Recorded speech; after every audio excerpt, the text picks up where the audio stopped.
After Hellraiser came out, we got Hellraiser 2 Hellbound, or Hellbound Hellraiser 2, which is a direct continuation of the first movie. Now, I am aware that a lot more people have probably seen the original Hellraiser than Hellraiser 2, and I bet you there's a lot of people who stopped watching it after 2 or 3 or 4. There are 11 of them. So here's really cool alternate art for, let's see, can you see that? Alternate art, alternate art for Hellraiser 2, Hellbound. We got a new Cenobite on there if you haven't seen it. So basically, this is a direct sequel and continuation. Oh, I should have mentioned, Clive Barker wrote and directed Hellraiser, if you didn't know.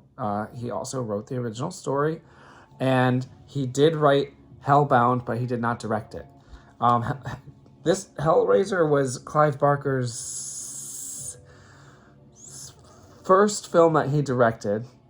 The reason he directed it is because he had done 2 films before that where he just provided the story, and he hated the end result of both of them. The first one was called Underworld, and it's garbage. It's so bad. He wrote the whole script, or maybe he just wrote the story. No, he wrote the screenplay, and the final movie had 7 lines of what he wrote, and the rest was all changed. So he didn't like that. Then they wanted to make a movie out of Rawhead Rex, which is one of the Books of Blood stories.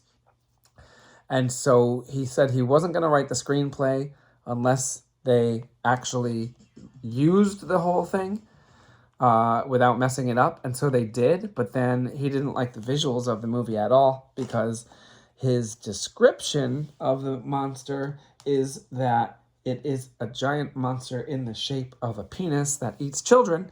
And although I don't think they had to eat children in the movie. I haven't seen the movie in years. This came out in 1986, I think. Rawhead Rex. Anyway, it just looks like a Bigfoot or something. It definitely eats people, but I don't think they had to eat children in the movie, because I think they were worried that they wouldn't be able to market it, that people would be too turned off. Anyway, after that happened, he said, I want Hellbound Heart to be a movie, but I need to direct it. So he directed it, but he wasn't really like a big fan of directing movies. And let's see, when did Hellraiser 2 come out? 1988.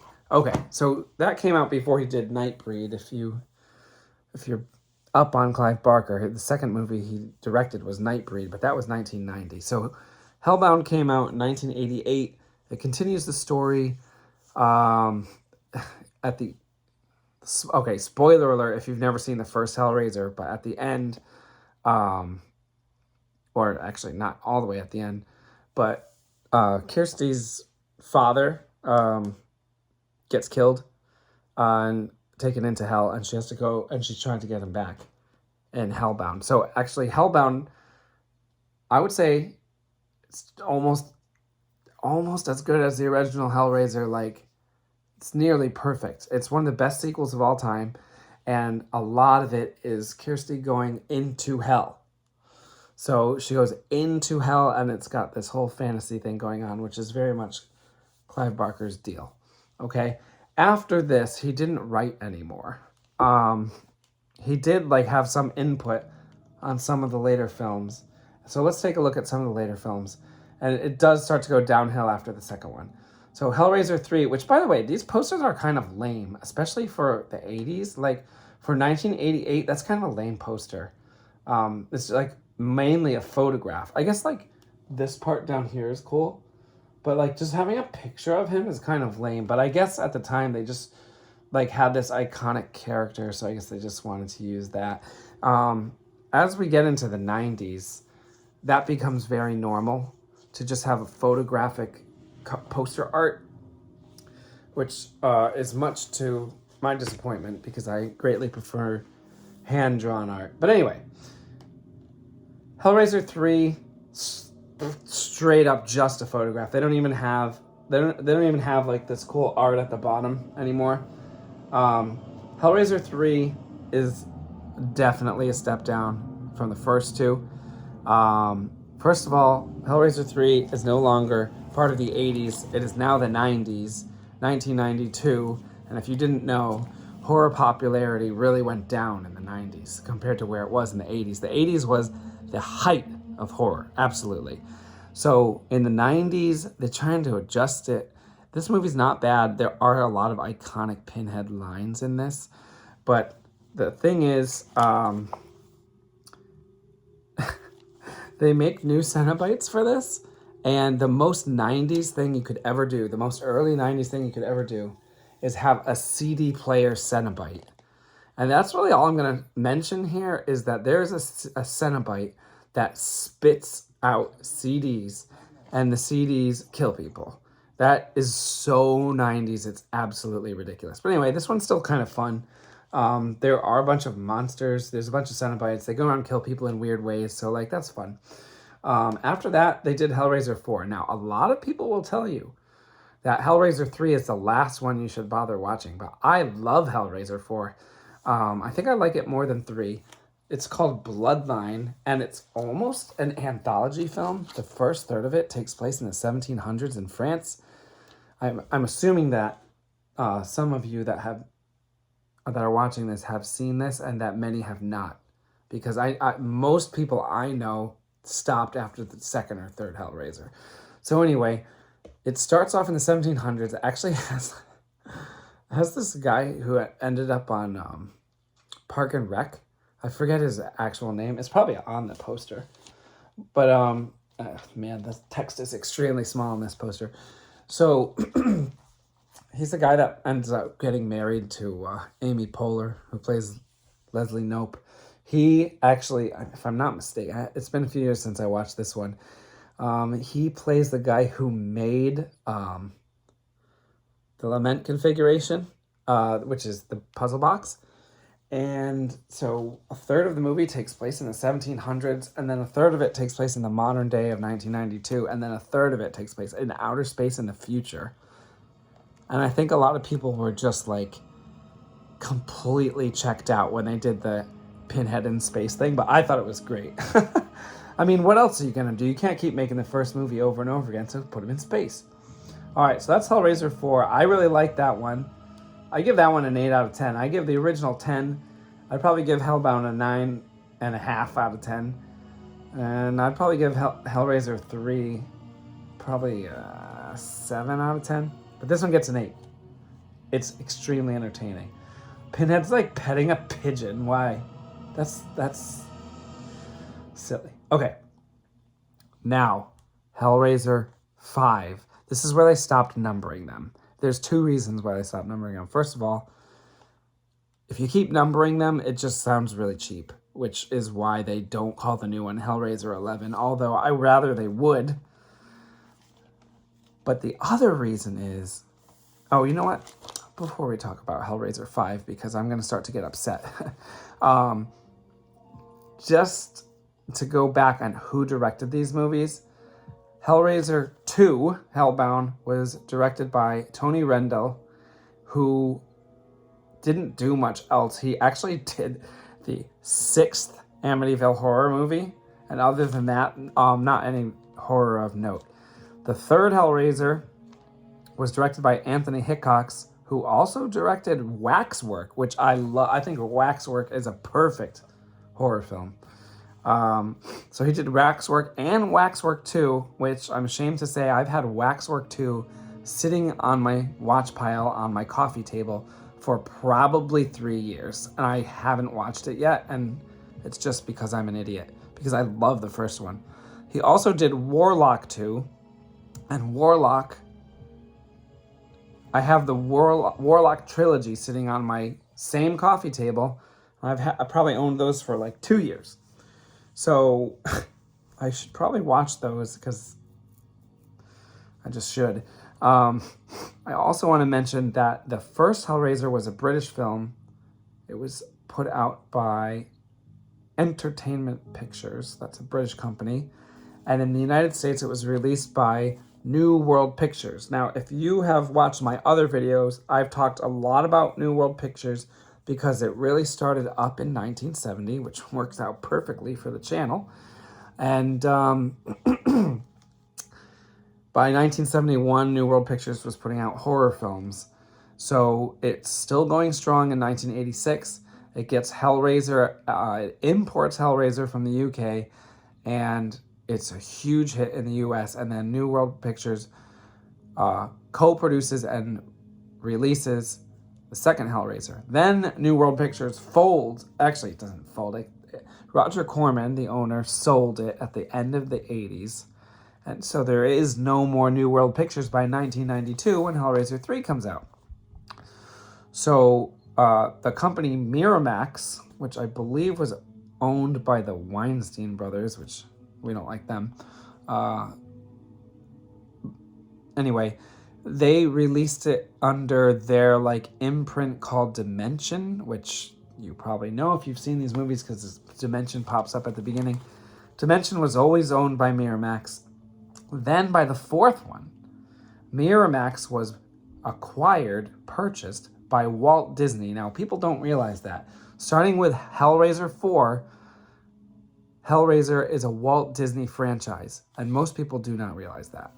And it remained a Walt Disney franchise all the way up through Hellraiser 8. Okay, then we'll talk about what happened after that. So, Hellraiser 5, an absolutely infuriating film. Now, I've seen people say that they like Hellraiser 5. I don't know what the hell is wrong with those people. Okay, Hellraiser 5 has nothing to do with Clive Barker. It was not written as a Hellraiser movie. Pinhead was not supposed to be in it. It was just going to be called Inferno, I'm pretty sure. And it's just like a garbage early 2000s horror movie. I don't know if I've ever expressed this opinion before, but the first decade of the 2000s is the worst decade of horror since the 40s. Okay? It's horrible.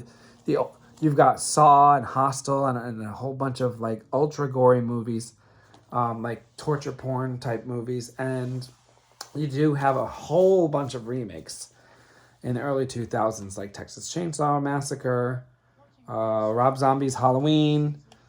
Let's see, what else? Last House on the Left, The Hills Have Eyes, Amityville Horror. All of these 70s films were remade in the early 2000s. And they're all updated. Actually, Texas Chainsaw was still set in the 70s, but most of them are updated to be modern day. And they're all full of like the grossest gore they could think of. And like, there's a difference between 80s gore and early 2000s gore. Because in the 80s, you have like chainsaws and people's like heads exploding and like arms getting ripped off. And I think what it is the 80s has fast gore and the early 2000s has slow gore. And they just kind of like will poke somebody in the eye and then the camera will just be looking at the person's eye for like a minute and a half straight. And you'll just like see someone's organ bleeding for 3 minutes or like having their skin like slowly peeled off. Yeah, like I like gore, but I like it to be like outlandish, ridiculous, borderline goofy, explosive, and surreal, which we had a lot of that in the 80s. And the early 2000s are like hyper realistic. And I don't really care for that as much. So anyway, we have this movie, which is like one of those. And then Miramax was just going to put it out. Well, Disney was going to put it out under the Dimension name. And then somebody somewhere said, this movie isn't that good. We should put Pinhead in it because we own Pinhead, the character. And so they stuck him in. Clive Barker had nothing to do with it.